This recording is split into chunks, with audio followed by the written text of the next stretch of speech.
Tonight on NewsWatch, tragedy in Tucson. The congresswoman fighting for her life after taking a bullet to the head. The nation pauses to honor her and those killed. And we are learning more about the shooting suspect. Was he motivated by politics, anger at the government, or just mentally ill? And should his online rants have raised red flags? Plus, protecting those in public office, the security surrounding lawmakers questioned and evaluated.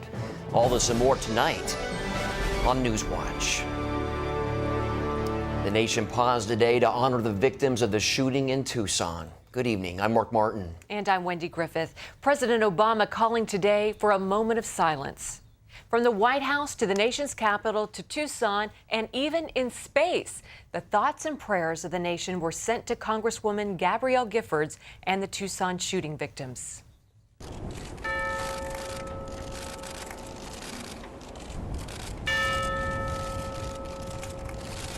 The tragedy happened at a supermarket in Tucson. A gunman shooting the congresswoman in the head, then turning the gun on the crowd, killing 6 people, including a federal judge and a 9-year-old girl. We'll have more on the victims later, and we'll also hear from one of the congresswoman's staffers who was with her when she was shot.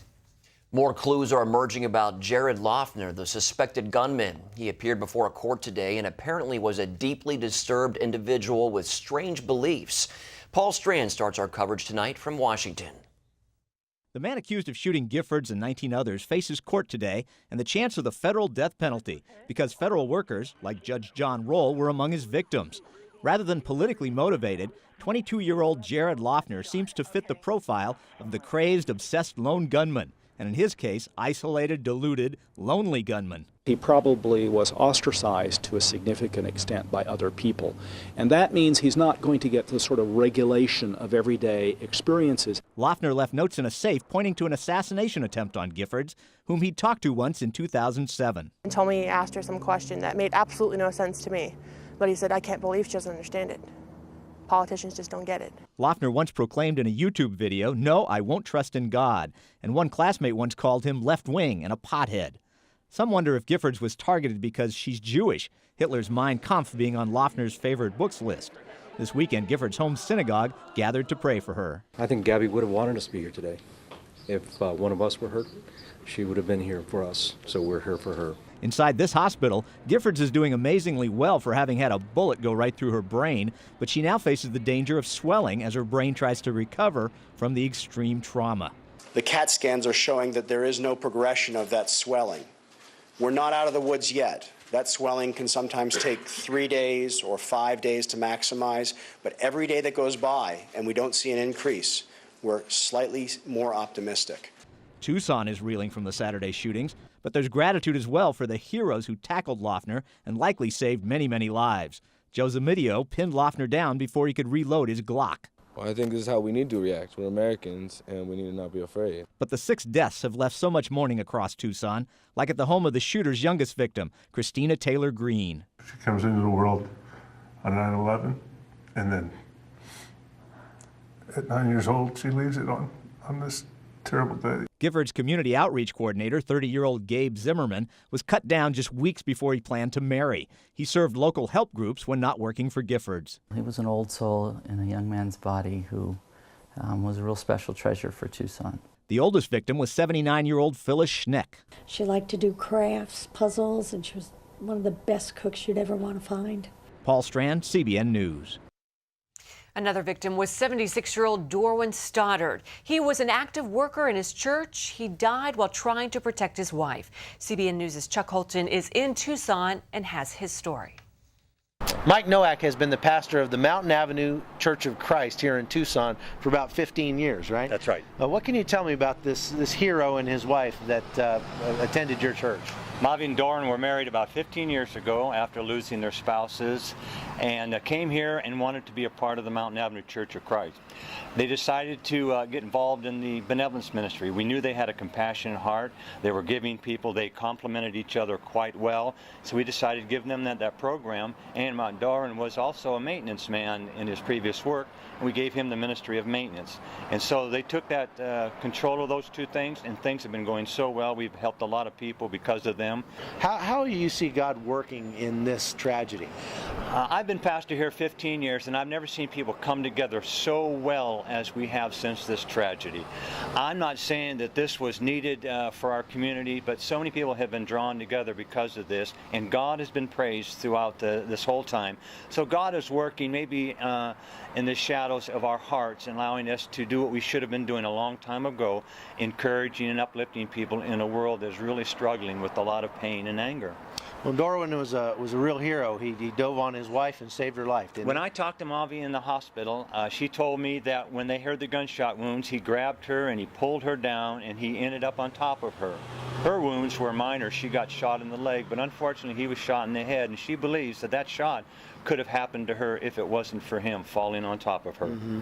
So this couple has been married 15 years? Yes, 15 years. And a very, very sad tragedy, but we haven't lost them. We know right where they are. No, and in fact, when I talked to Mavi in the hospital, I asked her, how do you feel? And she said, I'm so happy that Darwin is now in heaven waiting me. And that's what keeps her going. And we're so pleased to hear her say that. Amen. I'm Chuck Holton. It's for CBN News in Tucson, Arizona. Sarah Reka is one of Representative Gifford's staff members, and she was with the Congresswoman when the shooting happened. She joins us now on the phone from Arizona. Sarah, tell us what you heard and saw when the gunman opened fire. She was speaking with a few constituents, as she does at events like these, and it so happened to be an elderly couple that she was speaking with and facing the parking lot, and I was standing in front of her taking a few candid shots of her and the couple. The shooter approached an intern who was also standing at the table where we had some materials and said something to the intern, and then the intern pointed and said, "You have to stand in line."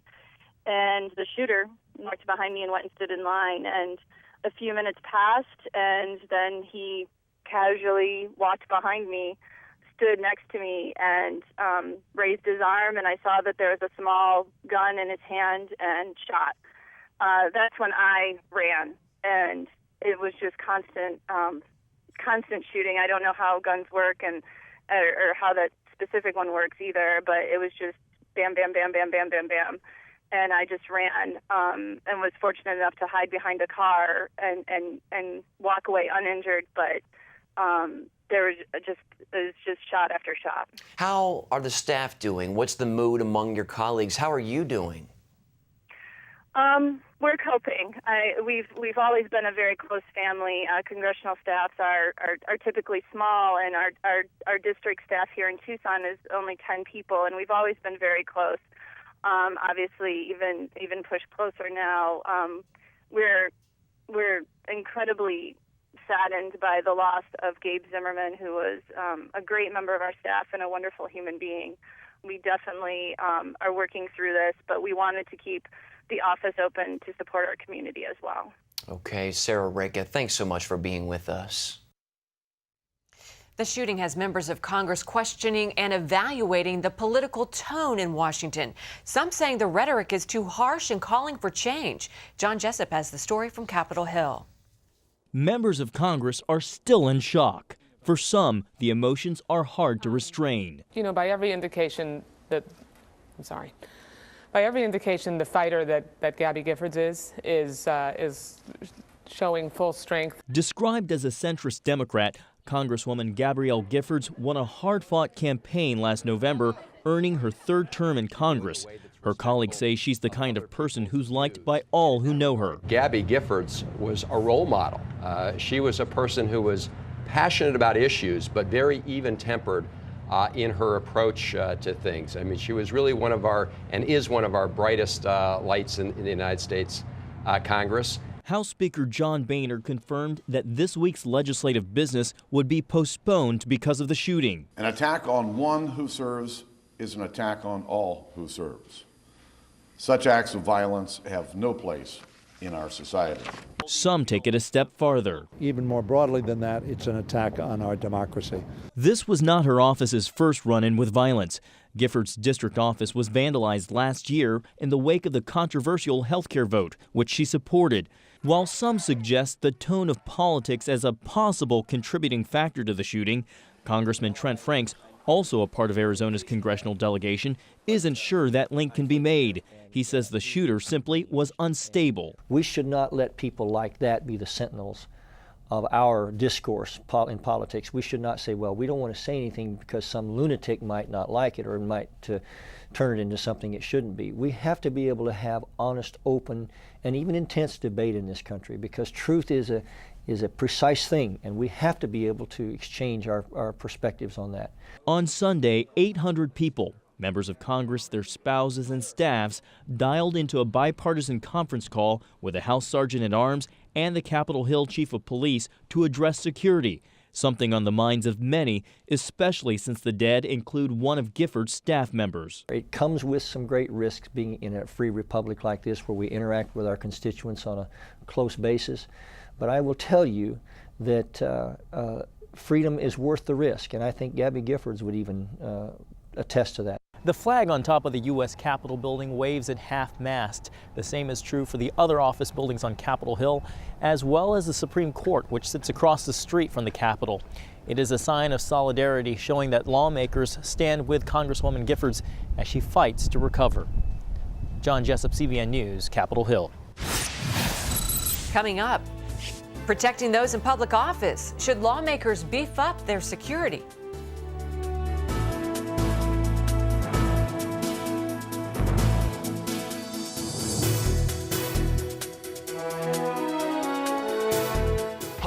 Sullivan here for ShaveMate. All-in-one razors, Titan for men, Diva for women. Simplify your shaving, simplify your life. ShaveMate razors combine 6 premium blades and thick, rich, real shaving cream right inside the handle. So you'll never have to deal with the mess of cans of shaving cream again. ShaveMate is the perfect shaving solution for home, the gym, a business trip, or vacation. It's everything in this one little package. It's perfect. You get a great shave every time. I think it's going to change the way everybody shaves. Order right now, and I won't just double the value, I'll triple it, absolutely free. We'll even include our convenient shower hook. You get a total of 3 shave mates in your choice of Titan or Diva, and the shower hook, all for only $9.99. Here's how to order. Order now. Call 1-800-655-8514 or go to shavemate.com. That's 1-800-655-8514 or go to shavemate.com. These are troubling times. The housing market has crashed. Investments in the stock market are unstable, and millions of Americans have lost their jobs. It's not too late to protect yourself and your loved ones. Our team at United Gold Group is here to help. Invest in gold, America's most reliable asset, and secure your family's future. The value of gold has tripled since 2001, and investments in gold have outperformed other investments on an average of 25 to 30% per year. And as the demand continues to increase, gold investments will only become stronger. Call 1-800-601-GOLD. This could be the most important call you make this year. Call now and let our family help your family. The Arizona shooting suspect was represented in court today by prominent attorney Judy Clark. She's the same lawyer who defended the Unabomber and the Oklahoma City bomber Timothy McVeigh. The FBI is investigating Jared Loughner's motives and haven't ruled out seeking domestic terrorism charges. CBN News terrorism analyst Eric Stakelbeck joins us now for more. Eric, what do you think? Was this terrorism? Wendy, I don't see how we can't call this terrorism. It has an eerie resemblance to me to the Fort Hood shootings last November 2009. Now, obviously, there wasn't an Islamic terrorist component to this shooting in Arizona. But look, same deal. This was a lone gunman with a handgun opening fire, conducting a bloodbath, a massacre. And apparently, Wendy, he did it for political reasons. He seems to have been an anti-government anarchist, apparently, from what we're hearing, what we're reading. When it boils down to it, terrorism is an act of violence committed for political or religious reasons, and this definitely seems to fit the bill. Now, what more are we learning about the suspect? Does he fit the usual profile of a domestic terrorist? And you made mention of Timothy McVeigh. Is he like a Timothy McVeigh? Well, he seems even more deranged than a Timothy McVeigh. I think with McVeigh, he kind of slipped under the radar screen somewhat, Wendy, in the run-up to the 1995 bombing in Oklahoma City. With this guy, all the signs were there. I mean, all the signs were there. His former classmates, his former teachers at the community college that he attended said this guy was a loose cannon. They were fearful, and a few students said that they were afraid that one day he would bring a gun into class, go postal, and start firing. All the warning signs were there, and it's a real tragedy, Wendy, that not more was said or not more was done to prevent this. Campus police even paid a visit to Laughlin's home to kind of, I guess, check in and basically warn him, hey, don't come back to campus. So all the warning signs were there. This should not have happened. Yeah, there's some scary things they found at his home, including little altars with skulls and sacrifices. But Eric, elected officials all over the country today are reevaluating their security. Do you think they need to change something? Well, look, to me, Wendy, to not have any security at this event on Saturday is outrageous. There should have at least been a police car parked there just to maintain order there. So I don't think at every single event, or if a congressman is, say, walking down the street, he might not necessarily have security. But I think at public events, yes, you should at least have one police officer there just to have a presence. That would have been nice. Eric Stuckelbeck, thanks for your insights. Thanks, Wendy. And for continuing coverage of the shooting in Arizona and all the latest news and analysis, go to our website, cbnnews.com. Up next, travel nightmares. Snow and sleet hammers southern states. Airports worldwide scramble as thousands of flights are grounded.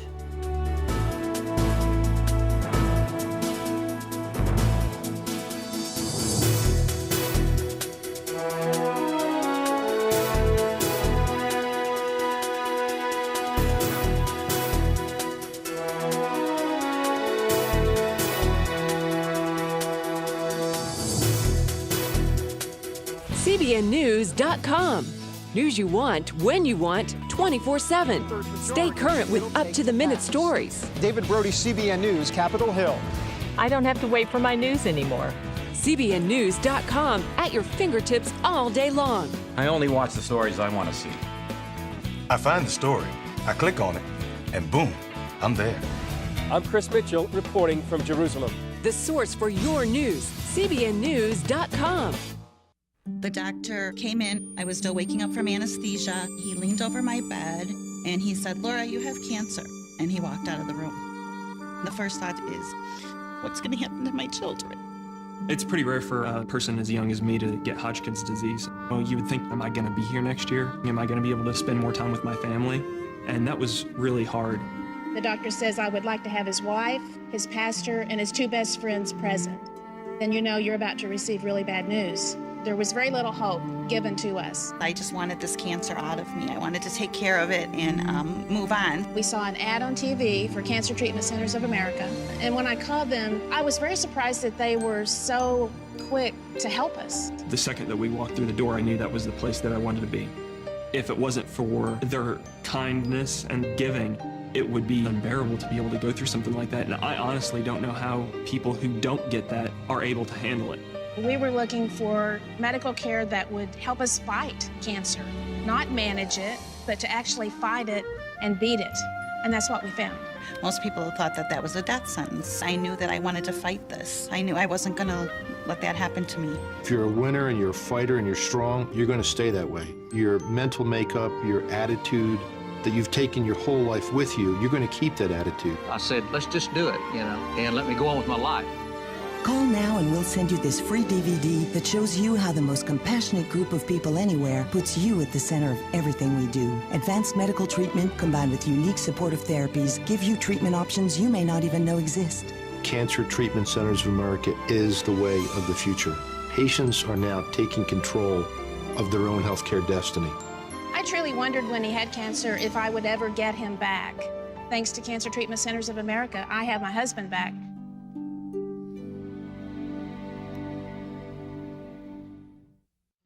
Parts of the South have been paralyzed by snow and ice. Alabama, Georgia, Louisiana, Tennessee, all under states of emergency tonight. Louisiana, isn't that down south? Yeah.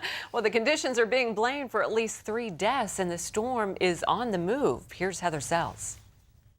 Sleet, ice, and as many as 9 inches of snow are blanketing parts of Louisiana all the way to the Carolinas. One minute it wasn't snowing at all, and the next minute it was snowing very heavily. Snow crews are working to keep up in a region not used to so much winter weather. Most major cities only have a handful of snowplows, if any at all. Our crews are coming in and out of here as fast as they can. In Atlanta, home to the busiest airport in the world, airlines reduced their flights by 60%. Across the southeast, more than 2,000 flights were canceled, and travel on many of the South's highways have been just as challenging. Pulled right out of my driveway, and as soon as I left, my whole back end slid around, so it's pretty bad out here. The important message is to stay home, give us a chance to get out here and begin the de-icing process over the next 72 hours. For some residents of Tyler, Texas, the snow is a rare treat. It's cold, it's fun.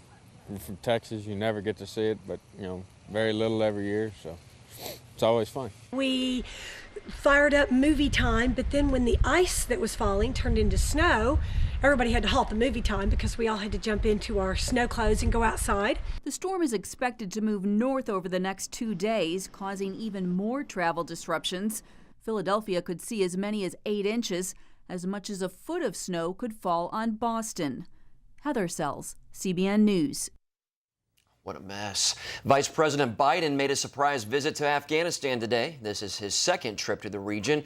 The White House says he's there to assess the progress made in handing over security to Afghan forces. The Afghan government is still not cooperating fully with the U.S. military strategy. Biden will meet with Afghan President Hamid Karzai. He will also visit with U.S. troops and tour an Afghan Army training center. Bulldozers demolished the Shepherd Hotel in Arab East Jerusalem over the weekend. The hotel is to be replaced by 20 apartments for Israelis. The move has angered Palestinians and drew criticism from U.S. Secretary of State Hillary Clinton. She says the move undermines peace efforts. Israeli Prime Minister Benjamin Netanyahu defended the building project, saying that Jews can buy or rent property in Arab neighborhoods in Jerusalem, just as Arabs can rent or buy property in Jewish neighborhoods in the city.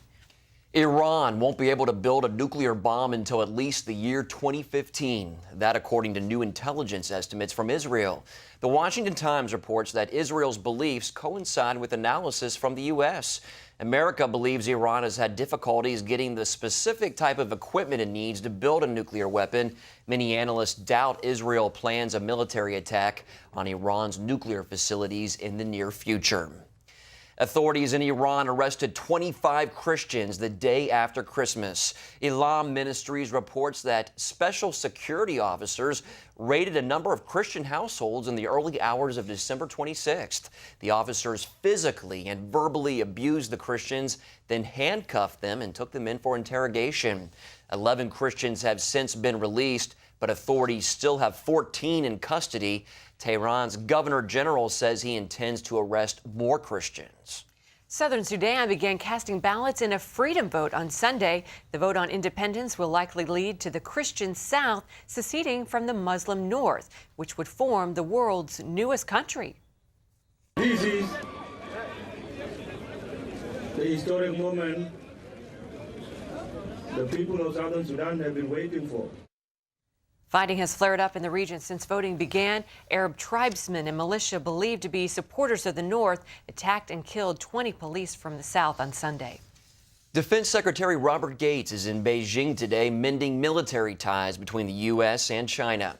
Gates spent the morning in talks with the Chinese defense minister. The two agreed to set up a group to regularly discuss strategic military issues between the two superpowers. This comes after Beijing cut off defense ties with Washington last year over arms sales to Taiwan and U.S. naval maneuvers in the Yellow Sea. The governments hope to smooth some of the friction before the Chinese president visits Washington next week. Up next, a grisly discovery, what ex-Governor Arnold Schwarzenegger left behind at the Capitol.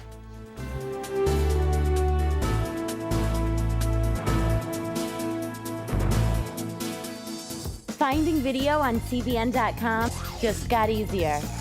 We've taken all our video, the 700 Club, news, testimonies, teachings, plus our 24/7 channels, and put them in one convenient location, CBN TV. Watch what you want, when you want. It's all simple to find, and now easier than ever to email a story to a friend. CBN TV on CBN.com.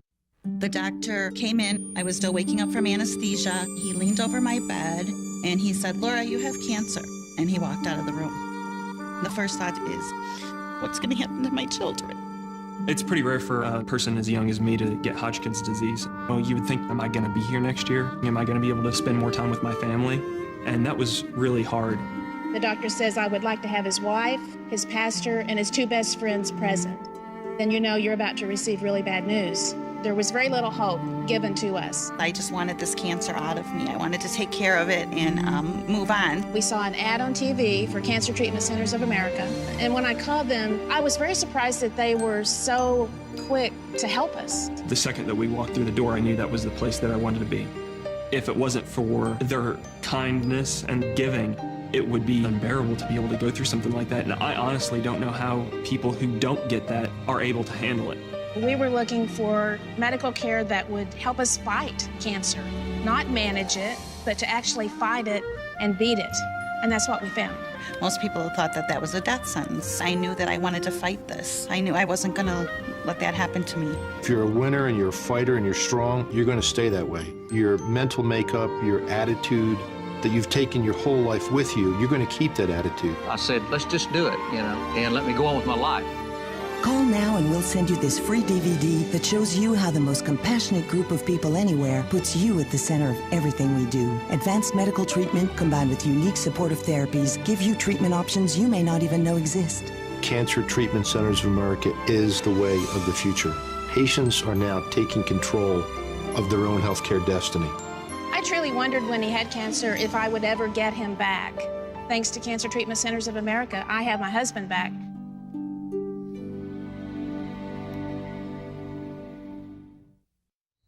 Arnold Schwarzenegger may be gone from the California state capitol. But as Lori Johnson reports, he left behind more than just his legacy. One thing ex-Governor Schwarzenegger left behind in the Capitol building is his $20,000 bronze grizzly bear statue. The new governor likes it, but isn't sure whether to leave it where it stands. I do like the symbol of the bear because it's on our flag. It projects the strength and determination and ferocity of what will be required in the months going forward. The local SPCA says it'll happily take the bear so it can stay in Sacramento. The community still have a chance to visit with it, and more importantly, while it's here, they would have a chance to see other animals that they may be able to adopt and to take home. Others wanted to stay right where it is. I think they should keep it here because it's become part of what the Capitol is. For the little kids, it's scary, but for the bigger kids, it's really cool to us. I think it excites Californians. I think it's wonderful for children. I think the bear belongs here. Lori Johnson, CBN News. That excites Californians. I'm a little worried about them. They need to focus more on their economy than a bear sculpture, right? It is nice, though. Well, that's all for this edition of NewsWatch. Remember, you can email us your comments and questions. We'll see you tomorrow night. Bye-bye.